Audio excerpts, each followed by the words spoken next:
In today's video, I'm going to teach you how to change the currency on Shein. If you're shopping on Shein, seeing prices in a currency you don't use can be confusing. Updating the currency makes totals clearer at checkout and helps you understand exactly what you'll pay. Let's walk through it step by step so you can switch currencies in just a few seconds. First, open Shein. You can do this on the website in your browser or through the app on your device. Make sure you're on the home page so the main menu and icons are visible at the top. Next, look for the small globe icon at the top of the screen. It's usually in the header, near the search bar or account area.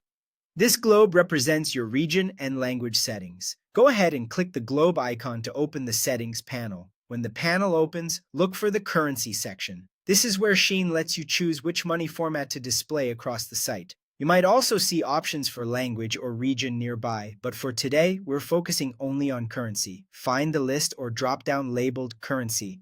Now choose your currency from the list. You'll see familiar abbreviations next to each option. For example, USD stands for US dollar, PHP stands for Philippine peso, and EUR stands for euro. Select the one that matches where you are or what you prefer to see while shopping.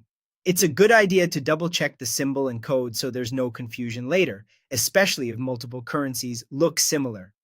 After selecting your currency, click Save. This confirms your choice and applies it to your browsing session. Most of the time, prices across the site will update right away, so you'll see the correct currency on product pages, in your cart, and at checkout. If the prices don't change immediately, don't worry. Simply refresh the page to load the new settings. On a computer, you can use your browser's refresh button. On a phone, you can close and reopen the page or pull down to refresh. Once reloaded, you should see all prices in the currency you selected. That's all there is to it. Open Shein, click the globe icon at the top, find the currency section, choose the right currency like USD, PHP, or EUR, click Save, and refresh if needed. With your currency set correctly, you can shop with confidence, knowing exactly what each item costs before you check out. Happy browsing and enjoy your shopping experience.